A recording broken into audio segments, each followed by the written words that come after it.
guys, it is Friday afternoon. It is about 3 o'clock on a Friday. Finished work early and I'm just about to go into the grocery store to get supplies for our weekend trip to Door County. So it was my husband's birthday yesterday, and for his birthday / Father's Day, we are actually going to a beer fest up in Door County.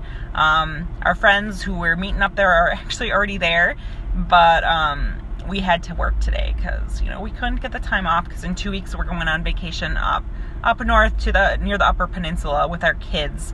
So didn't have enough vacation time saved up to also take today off, or enough people to watch the kids. So that's cool. It's fine. We're gonna head up about probably 5:30. So we're gonna get there like 9:30, 10 o'clock, but that's okay. We're still going to have this weekend together, and it will be great. And we're gonna be with friends, and we're gonna have some good beer and maybe get some wine, because we'll be in Door County. I've never been to Door County, so I am pretty excited. But I wasn't really here to talk about beer and wine in Door County this afternoon. I wanted to talk about being your own worst critic, because I 100% am my worst critic. I beat myself up when I mess up with my diet. I beat myself up if I miss a workout. I beat myself up if really anything goes wrong. I blame myself and beat myself up. But we're all just human. We're not going to be 100% on our nutrition plan every day. Some people are, but I am not that person. I like food too much. I enjoy a good glass of wine. I enjoy trying new beers. There's just things that I really, really enjoy. But what I've been trying to do these past few months is learning how to incorporate my food sensitivities in with regular everyday life. So this is what I've actually learned this since probably about September of last year. I've been trying to figure this food thing out, because this portion control thing that I've been doing for the past 7 or 8 years just isn't working for me anymore. I'd hit a plateau. I was having a really hard time after being pregnant with the twins, losing weight. I gained 75 pounds and I lost about 20. Well, now I'm about 35, 40 pounds down, but I still have a ways to go. I still have about 35, 40 pounds to go. But it's not all at the scale. It's about how my clothes fit. And I'm comfortably in a 12 right now, and I'd like to be in an 8, because that's where I was when I was at my goal weight and feeling my best. So that's really my goal. So since September, I've been experimenting with food sensitivities, things like the Whole30, ketogenic diet, paleo diet. So I've been doing a lot of experimenting, a lot of research, and trying to figure out something that works for me. Because being at a plateau for a year sucks. Now I've lost 15 pounds by following an adapted keto diet. I don't 100% follow keto. It's adapted. I'm still learning my food sensitivities, because when I did the Whole30, I figured out that dairy, which I already knew was a sensitivity for me, that dairy, gluten, and sugar are major sensitivities to me. For alcohol, with beer, it's really, if I drink excessive beer. So this weekend probably won't be a great example of how I'm going to feel great. But if I have a beer, I'm usually fine. Wine, I've always been fine. So alcohol really doesn't affect me that bad. It's the gluten in the beer, which I was pretty sure that was a sensitivity for me. So I figured out that gluten, dairy, and sugar are sensitivities to me. If I have too much sugar, I bloat up, I look pregnant. Same thing with gluten. I also just don't feel great. I feel horrible. And, I've been an emotional eater since 13, so I've always beat myself up when it's come to bad food decisions, bad diet decisions, not doing things that I know I'm supposed to be doing.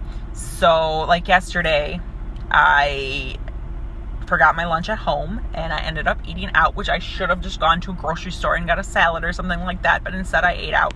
And then I felt horrible, and then I felt crappy about myself, and then I really sabotaged myself as the day went on, because we went to Specker's. I can make good choices. I could have a plain burger with no bun, with just cheese and bacon on it, and be fine.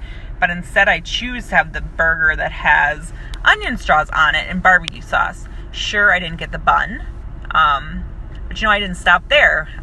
They wanted appetizer, got cheese curds, I ate those. There's obviously gluten in cheese curds and dairy. And I'm sure it's made in oil that's not coconut oil or olive oil, which I'm also sensitive to. So I did that. I got sweet potato fries, and I could have got the vegetables. I did drink water. I didn't have a beer or anything like that, or a cocktail, but I did have water. But then it was my husband's birthday, so they brought chocolate cake, and I had some of that. So, I was feeling horrible about myself. I did go home after my son's baseball game last night, and I did do my Shaun T workout, and I did do my country eat in the morning. So I did my double workouts yesterday. It was just the nutrition was horribly off point.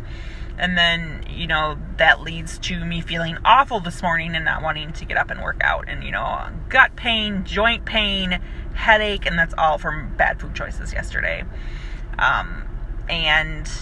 I didn't get my workout done this morning, and it's a shame because Door County is a 4-hour drive, and I'm just not sure I'm going to be wanting to do Shaun T at 10:30 tonight. I'm going to attempt. I'm going to try. We'll see. I'm going to be bringing workout clothes. I'm going to be bringing my computer for Beachbody On Demand. I'm bringing my Shakeology. Be bringing my Hydrate and my Energize. So I'm going to try to be as prepared as I can. But again, I'm my worst critic because I did all those horrible things yesterday. And instead of getting up and making myself do my workout this morning, I slept in and I just didn't do it. I made good food choices today, minus the Starbucks caramel macchiato I had this morning. Besides that, I brought my food. I didn't eat my lunch till about 11:30. I had my Shakeology about 2:30. So I'm on track with that. But again, I am my worst critic. I beat myself up. I make myself feel horrible. But before I know I need to stop being hard on myself. But I think everybody does it. I think we all are absolute worst critics and need to get over that. So I need to find a book about this to read or an audio to listen to about how you can't beat yourself up. I mean, that's been my problem since I was 13. I've always beat myself up. I've had those problems with emotional eating. Always had these problems. And, before, I would say, oh my gosh, you didn't work out this morning. Oh my gosh, you had Starbucks this morning. Oh my gosh, you're horrible. And then I would just go get fast food and continue to do all the wrong things. But no, I ate the lunch I brought.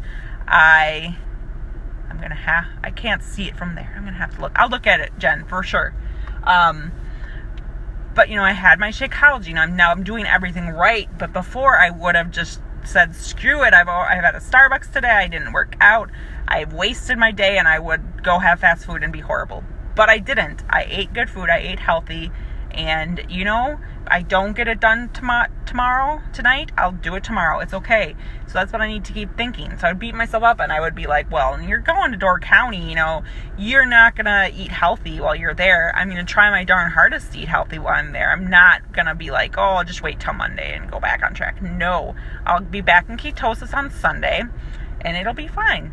It'll be okay. I'll be back to fat burning on Sunday. So that's really all I wanted to say is, if you're beating yourself up, all you can really do is not keep making excuses and don't wait to get back on track. Just do it. Even if you have messed up for your breakfast, your lunch, your snack, get back on track for dinner. You don't need to wait till tomorrow. You don't need to wait until Monday. You don't need to wait until the first of the month. Just get it done. And that's really what I have to say. So it's time to enjoy my weekend. My time on Facebook might be kind of sporadic this weekend just because it's time for my husband. It's time to have fun with our friends and enjoy ourselves and have a weekend away. So I hope everybody has a fantastic Friday and a fantastic weekend. Bye, guys.